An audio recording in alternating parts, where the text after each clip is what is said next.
recente, consolidado apenas a partir da Revolução Industrial e das transformações urbanas dos séculos XVIII e XIX.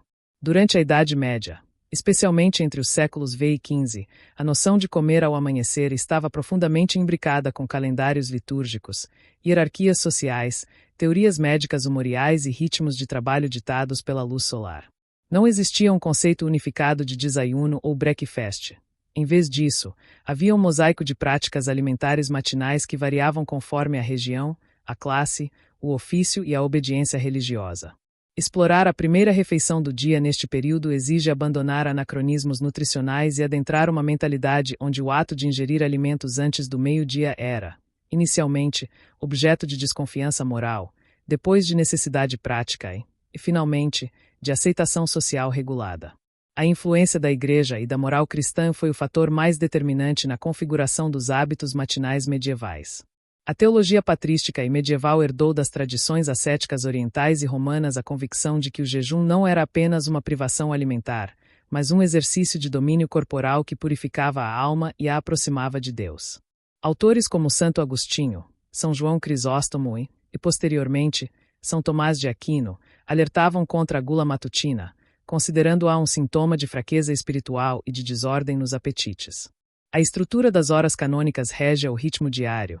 A missa matutina, as laudes, a prima e a hora tércia, por volta das 9 horas, marcavam o tempo sagrado, e comer antes de cumprir estas obrigações era visto como subordinar o corpo aos instantes em detrimento do espírito. Durante a Alta Idade Média, a norma implícita era que a primeira ingestão sólida só deveria ocorrer após a hora sexta, meio-dia, seguindo o modelo monástico primitivo. Os dias de abstinência obrigatória, como quartas e sextas-feiras, as vigílias de santos e os 40 dias da quaresma, reforçavam esta disciplina, chegando a proibir o consumo de qualquer alimento antes do pôr do sol em períodos de jejum estrito. Contudo, a aplicação prática desta normativa nunca foi absoluta. A Igreja reconhecia excepções canônicas para crianças, idosos, enfermos, mulheres em período de lactação e, sobretudo, para os trabalhadores manuais cuja sobrevivência dependia da força física desde o alvorecer. Esta flexibilidade doutrinária permitiu que, nas camadas mais baixas da sociedade, o quebrar o jejum matutino se mantivesse como uma prática silenciosa, mas constante. A estratificação social definiu de maneira drástica quem comia pela manhã, o que e com que legitimidade. Para o campesinato, que representava entre 85% e 90% da população europeia, a alimentação matutina não era uma questão de hábito, mas de sobrevivência calórica. As jornadas agrícolas, pastoris ou artesanais começavam antes do nascer do sol e estendiam-se por 10 a 14 horas, interrompidas apenas pela exaustão ou pelo cansaço extremo. Um camponês que iniciasse o dia em jejum completo não conseguiria arar a terra, ceifar o trigo, pastorear o gado ou transportar madeira. Por isso, mesmo diante das repreensões de alguns pregadores itinerantes, a ingestão matutina era um facto inevitável e socialmente tolerado no meio rural. Já entre a nobreza feudal e a alta burguesia urbana, comer cedo era frequentemente considerado um sinal de rusticidade, falta de refinamento ou até de debilidade constitucional. A elite estruturava o seu dia em torno de 2 refeições principais: o prandium, ao meio-dia, e a cena, ao entardecer, ambas acompanhadas de protocolos, música, conversação e, nas cortes mais opulentas, de espetáculos culinários. Para um cavaleiro ou um senhor de terras, levantar-se para comer de manhã era associado à pressa dos servos ou à urgência dos mercadores, não ao ócio digno da classe dirigente. No seio das ordens religiosas, a regra de São Bento, século VI, prescrevia originalmente uma única refeição diária, mas as reformas cistercienses e as adaptações climáticas do norte da Europa forçaram a introdução de uma colação matutina leve, especialmente nos meses de inverno, quando o frio e a escuridão precoce exigiam maior ingestão calórica.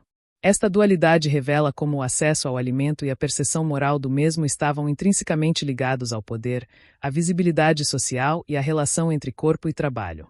Quando a primeira refeição do dia ocorria, a sua composição era deliberadamente modesta, funcional e adaptada aos recursos disponíveis. Raramente se tratava de um prato preparado especificamente para a manhã. Mais frequentemente, consistia em sobras da ceia anterior, pão endurecido reidratado ou uma combinação simples de cereais e líquidos. O pão era a base indiscutível, variando conforme a geografia e a classe. centeio e cevada no norte e nas zonas rurais, trigo nas cidades e nas mesas abastadas. Era comum mergulhar fatias de pão em cerveja pequena, small beer, de baixo teor alcoólico, vinho aguado, caldo de legumes ou soro de leite, criando uma espécie de sopa fria ou papa de rápida digestão. Nas regiões mediterrâneas, azeite, figos secos, amêndoas e queijo de ovelha ou cabra complementavam a refeição. No norte e centro da Europa, manteiga ranciosa, nabos cozidos, aveia e frutas de outono, maçãs, peras, ameixas, eram mais frequentes. A teoria médica dominante, herdada de Galeno e difundida pelas escolas de Salerno e Montpellier, influenciava diretamente estas escolhas. Os médicos medievais acreditavam que o corpo, ao despertar, estava frio e seco, e que ingerir alimentos pesados ou muito quentes poderia desequilibrar os 4 humores. Por isso, recomendavam-se ingestões leves, úmidas e de fácil digestão, preferencialmente acompanhadas de bebidas fermentadas que, além de fornecerem calorias, garantiam hidratação segura numa época em que a potabilidade da água era incerta. As mulheres, responsáveis pela gestão doméstica e pela panificação, desempenhavam um papel central na preparação desta refeição silenciosa. Elas assavam o pão em fornos comunais, preparavam as sopas matinais nas lareiras domésticas e distribuíam as rações conforme as necessidades de cada membro da família, muitas vezes jejuando elas próprias para garantir que os maridos e filhos tivessem energia para o trabalho. A evolução histórica do hábito matutino acompanhou as transformações econômicas, demográficas e urbanas da Baixa Idade Média. Entre os séculos XI e XIII, o crescimento populacional, a expansão das terras cultivadas e o renascimento comercial geraram uma maior especialização laboral. Artesãos, tecelões, ferreiros, carpinteiros e comerciantes não podiam esperar até o meio-dia para comer. Os seus ofícios exigiam concentração e resistência física desde o início do dia. Os estatutos das guildas e corporações urbanas começaram a reconhecer esta realidade, regulando horários de trabalho, implicitamente, legitimando a colação matutina. Em cidades como Londres, Paris, Bruges ou Florença, surgiram os primeiros puestos de desayuno nas praças de mercado e junto às portas das muralhas, onde vendedores ambulantes ofereciam pastéis quentes, empanadas de carne ou peixe, bolos de mel e recipientes de bebida a preços acessíveis. A peste negra de 1348, apesar da devastação que provocou, alterou profundamente a relação entre trabalho e alimentação. A drástica redução da mão de obra aumentou o poder de negociação dos sobreviventes, elevou os salários e permitiu que mesmo as classes populares acedessem a dietas mais variadas e a pequenas refeições matinais mais consistentes. Paralelamente, a terminologia linguística reflete esta mudança. O termo inglês breakfast, romper o jejum, aparece em documentos do século XIV, inicialmente associado à corte, mas rapidamente vulgarizado. Em francês, déjeuner e em castelhano, almuerzo ou jantar matutino começam a distinguir-se do dîner ou cena, indicando uma separação temporal e funcional clara. No século XV, o pequeno almoço já não era um ato clandestino ou moralmente suspeito, mas uma prática socialmente integrada, ainda que mantivesse um caráter utilitário face à opulência das refeições seguintes. O estudo desta primeira refeição baseia-se numa combinação de fontes dispersas, mas reveladoras. Os manuais de agricultura, como o Opus Ruralium Commodorum de Pietro de Crescenzi, c. 1305, descrevem as rações dos jornaleiros, incluindo alimentos consumidos ao raiar do dia. Os livros de contas de mosteiros, como os de Cluny, Saint-Germain-des-Prés ou a Abadia de Westminster, detalham compras semanais de pão, cerveja, queijo e manteiga destinados à refeição matinal dos irmãos Converse e dos trabalhadores leigos. A literatura moralizante e satírica, desde Piers Plowman de William Langland até o livro de Buen Amor do Arcipreste de Ita, critica ou ironiza os hábitos alimentícios da época, revelando tensões entre a doutrina do jejum e a realidade da fome ou do trabalho. Os registros municipais e as ordenanças urbanas legislavam sobre os horários de abertura de padarias, tabernas e mercados, muitas vezes para garantir que os trabalhadores tivessem acesso a alimentos antes do início das jornadas. A arqueologia medieval tem complementado estas fontes. A análise de resíduos lipídicos em cerâmicas domésticas, a identificação de sementes carbonizadas de cereais e leguminosas em lareiras rurais, e a disposição espacial dos fogões nas casas medievais indicam a preparação frequente de sopas e papas matinais. Mesmo os tratados de saúde, como o Taquinum Sanitatis ou os regimes dietéticos atribuídos a Maimônides e à escola de Salerno, recomendavam não prolongar excessivamente o jejum da noite e sugeriam ingestões leves ao despertar para equilibrar os humores e prevenir a melancolia.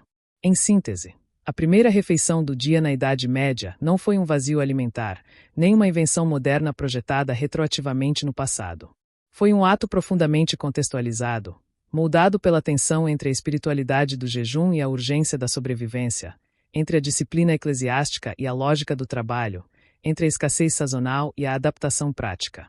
O que começou como uma prática moralmente ambígua, reservada aos mais necessitados ou aos mais laboriosos, transformou-se gradualmente num hábito reconhecido, regulado e socialmente integrado, espelhando as metamorfoses econômicas, urbanas e culturais do mundo medieval. Estudar este desayuno medieval permite-nos desconstruir mitos sobre a uniformidade histórica e compreender como, mesmo nos gestos mais cotidianos como comer ao amanhecer, se manifestavam as complexas interações entre fé, classe, gênero, medicina e necessidade. Longe de ser un acto trivial, a refeição matutina el prandium o comida del mediodía constituía sin duda el eje gravitacional de la rutina alimentaria medieval, una práctica que concentraba la mayor ingesta calórica del día, articulaba la organización temporal del trabajo y el descanso, y funcionaba como un escenario fundamental de sociabilidad, jerarquía y expresión cultural. A diferencia de la cena moderna, que en las sociedades contemporáneas ha desplazado su protagonismo hacia el final de la jornada laboral, en la Europa medieval la principal ingesta se situaba sistemáticamente alrededor de la hora sexta, es decir, aproximadamente a las 12 del mediodía solar. Esta distribución no respondía a caprichos estéticos ni a preferencias gastronómicas individualizadas, sino a una lógica profunda determinada por la luz natural, los ciclos agrícolas, las obligaciones religiosas y las concepciones médicas vigentes. El sol, como reloj universal y regulador biológico, marcaba el ritmo de la vida cotidiana. Con su cenit se alcanzaba el punto de máxima luminosidad y temperatura, momento en que los campos requerían una pausa. Los talleres reducían su actividad y las comunidades se reunían para reponer fuerzas. La estructura horaria del prandium era, por tanto, una respuesta directa a un mundo sin iluminación artificial masiva, donde la oscuridad nocturna imponía límites insalvables a la actividad humana y donde la digestión se entendía como un proceso que requería calma, reposo y luz diurna para desarrollarse correctamente. La composición de esta comida variaba drásticamente según la condición social, pero compartía una arquitectura culinaria común basada en la centralidad del cereal, la presencia ineludible del líquido y la función integradora del guiso o potaje. Para la inmensa mayoría de la población, es decir, los campesinos, artesanos y habitantes de las aldeas, el mediodía traía consigo una mesa austera pero funcional. El pan, negro, denso y elaborado con harinas de centeno, cebada, avena o trigo de inferior calidad, era el soporte absoluto de la dieta. No se consumía como acompañamiento, sino como plato base y, en muchos casos, como utensilio comestible. Las rebanadas gruesas y endurecidas, conocidas como trenches o escudillas de pan, servían de base para recibir caldos, salsas y trozos de carne o pescado, absorbiendo los jugos y facilitando una limpieza rudimentaria de la mesa. Sobre esta base se vertían potajes espesos, preparados en la lareira común, que mezclaban legumbres, habas, guisantes, lentejas, garbanzos, verduras de estación, col, nabos, cebollas, acelgas, ajos, hierbas aromáticas silvestres y, cuando la economía lo permitía, pequeños trozos de tocino salado, huesos de cerdo o vísceras.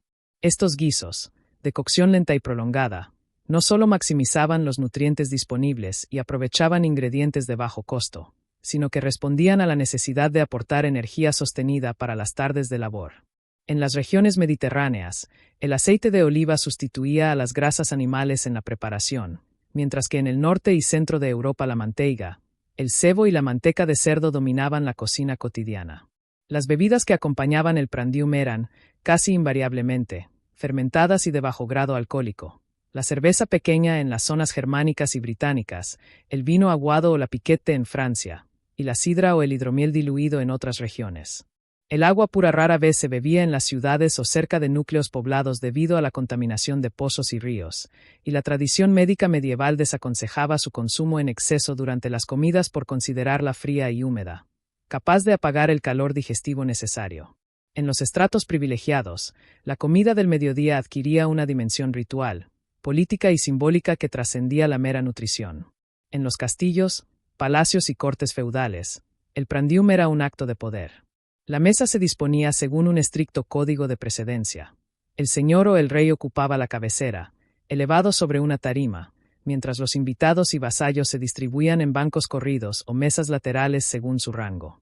El servicio se realizaba por etapas, cada una marcada por la presentación de platos específicos y la intervención de oficiales especializados. El copero para las bebidas, el trinchante para el corte de carnes, el maestresala para la coordinación y los pajes para el servicio directo. La cocina noble era un universo complejo donde los asados, cerdo, cordero, aves de caza, a veces carnes exóticas como cisne o pavo real en banquetes excepcionales, alternaban con caldos sustanciosos, empanadas elaboradas, pasteles en costra y postres basados en frutas confitadas, frutos secos, miel y especias importadas.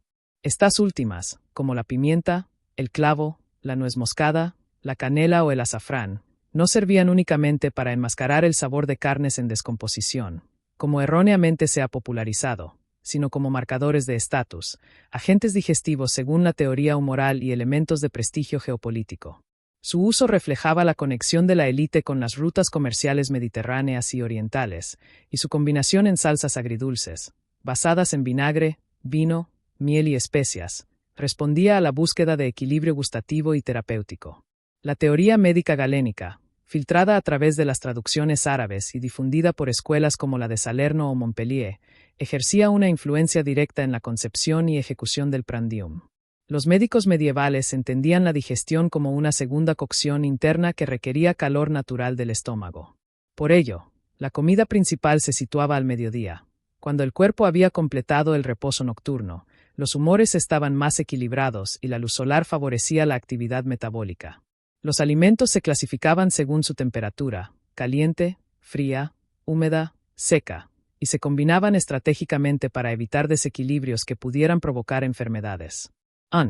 Potaje de legumbres, considerado frío y húmedo. Se compensaba con la adición de cebolla, pimienta o vino, una carne de cerdo, húmeda y caliente. Se acompañaba de vinagre o hierbas secas.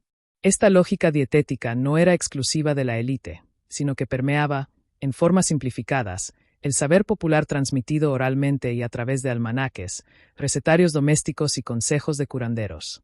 La propia estructura del servicio, que comenzaba con platos ligeros o frutas para abrir el estómago y terminaba con digestivos como el hipocrás o los quesos añejos, reflejaba una comprensión práctica de la fisiología que anticipaba, de manera intuitiva y no científica, conceptos modernos sobre la secuencia digestiva.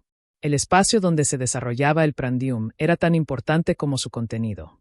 En las casas campesinas, la lareira central o el fogón de piedra era el corazón doméstico. Sobre él colgaban las ollas de hierro o cerámica, se secaban las hierbas y se cocinaba la comida en recipientes compartidos. La mesa, cuando existía, era una tabla de madera sobre caballetes, que se recogía después de comer para despejar la estancia. Los comensales utilizaban cuchillos personales, la cuchara era común, pero el tenedor era prácticamente inexistente hasta finales del periodo en Italia, y compartían escudillas, vasijas y copas en un acto de commensalitate que reforzaba los vínculos familiares y vecinales. En los entornos monásticos, el refectorio estaba diseñado para la lectura durante la comida. Un hermano leía en voz alta las vidas de los santos o pasajes bíblicos, y el silencio, roto solo por la voz del lector y las señales manuales de los monjes, convertía la alimentación en un ejercicio de disciplina espiritual. En las cortes, en cambio, el prandium era un espectáculo de abundancia, música, acrobacias y entremets, interludios culinarios o teatrales, donde los platos se presentaban con formas simbólicas, colores vivos y narrativas que glorificaban al anfitrión.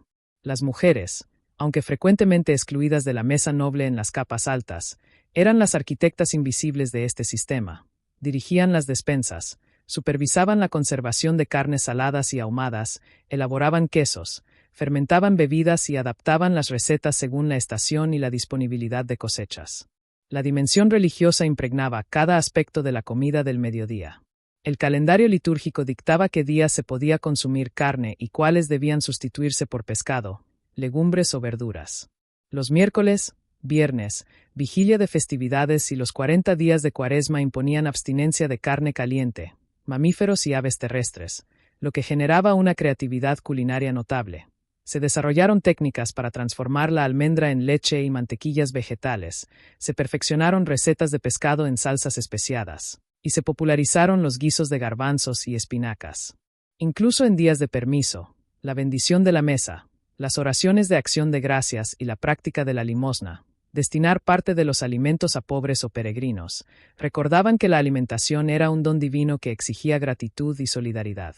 Los libros de cocina medievales, como el Leviandier de Taillevent, siglo XIV, el Forme of Curie inglés o el Llibre de Saint-Sauvé catalán, no eran solo manuales técnicos, sino documentos que reflejaban esta tensión entre lo terrenal y lo espiritual, entre el placer gastronómico y la moderación cristiana.